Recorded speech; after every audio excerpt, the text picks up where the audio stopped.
सुनो, अगर टाइम मिल जाए ना तो पहले शेविंग कर लेना। নিত্যে যাহা যাহা পড়ে প্রভুর পদতল শশা গোরা শৈলমোহী করে টলমল। আর এইগুলি হলো পুরো কন্ডম ফাটা মাল, আর একটা দুটি না, পুরো 500,000 কন্ডম ফাটালে এরকম কিছু আবালচোদার জন্ম হয়। নিঃসন্দেহে তুই ঠিক কথা বলেছিস। আর এই আবালচোদাগুলোর এত ভিউজের নেশা, যে ভিউজের নেশায় অন্ধ হয়ে মহাপ্রভুর কত সুন্দর একটা লীলা কীর্তন, সেই কীর্তনটা পুরো 12 বাজিয়ে দিচ্ছে। शर्म करो, भगवान से डरो भोसड़ी वालों। খারাপ যদি হতেই হয় নিজেকে এতটাই বেয়াদব বানাও যেন 5 জন দেখে বলতে পারে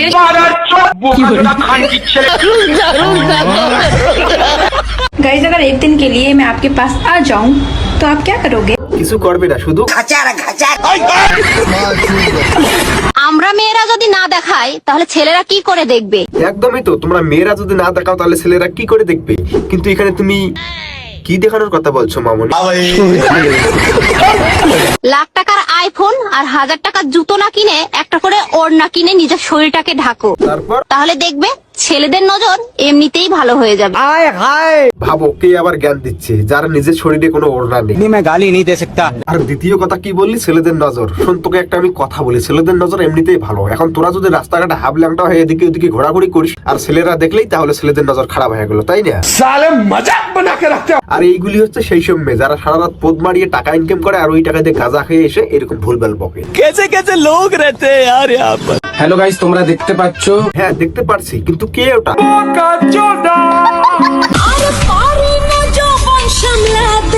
আচ্ছা ম্যাডাম, যৌবন সামলাতে পারছেন না? দাঁড়ান, আপনার জন্য একটু জল খাবারের ব্যবস্থা করতেছি। এই খোকা, যৌবন সামলানোর মেশিনটা তাড়াতাড়ি নিয়ে আয় তো। रोम रोम भाइयों। मुझे अपने घर जाना है।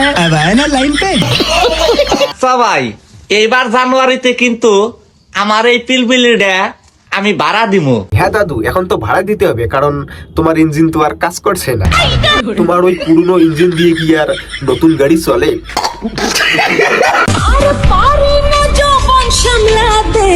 একই কাণ্ড, কি একটা সমস্যায় পড়ালাম। চারিদিকে দেখছি এখন কেউই যৌবন সামলাতে পারছে না। এখন এতে যৌবন সামলানোর জন্য তো একজনই আছে, আমাদের গুরুদেব। প্লিজ গুরুদেব। বড় ভাই, হ্যাঁ ছোট ভাই, বলেন। আমরাও পূর্ণতা পাইলাম, আচ্ছা, শুধু আপনি সিঙ্গেল। কি আর বলবো, নুনুর দোষ না, মানে কপালের দোষ। এবার তো বিয়েটা করেন বড় ভাই, আর কত? কি আর করবো ছোট ভাই, এই বছরটা একটু দেখি। তো সমুদ্রের পাশে বালি থাকে, সমুদ্রের পাশে বালি থাকে। আরে ভাই বুঝেছি, সমুদ্রের পাশে বালি থেকে, তারপর? আর সে আমাকে ভুলে গেল। আচ্ছা, এটা কি হলো? সমুদ্রের পাশে বালি থেকে আর সে তোমাকে ভুলে গেল, তাহলে তোরা দুজন মিলে মন মারাগা।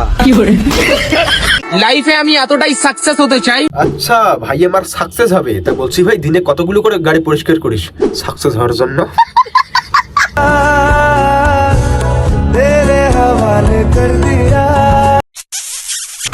কি হলো ভাই, হালকা করে গাড়টা জ্বলে গেল? আমারও গাড় জ্বলে গেছে। যা, ভিডিও দেখা বাদ দিয়ে গাড়ে জল দে, যা যা। তোমার ভাগ্য ভালো যে আমার মতন সুন্দর মেয়ে তোমাকে বিয়ে করেছে। আমার মতন হ্যান্ডসাম ছেলে তোমাকে বিয়ে করেছে বলে তোমার বিয়ে হবে না, তোমার বিয়ে হতো না। আচ্ছা বন্ধুরা, বলে তো কার ভাগ্য বেশি ভালো? বলছি দাদা আর বৌদি, তোমাদের দুজনের ভাগ্য অনেক ভালো। আর সুন্দর চেহারা থাকলে কোনোদিন ভাগ্য বদলায় না, তার জন্য একটা ভালো মন থাকার দরকার। আর সুন্দর চেহারার গুণ তো দেখতে পারছি, এই যে। তো বন্ধুরা, ভিডিওটা কেমন লাগলো অবশ্যই কমেন্ট বক্সে জানাবেন। আর যদি ভিডিওটা ভালো লাগে তাহলে আর কি ঠোকো।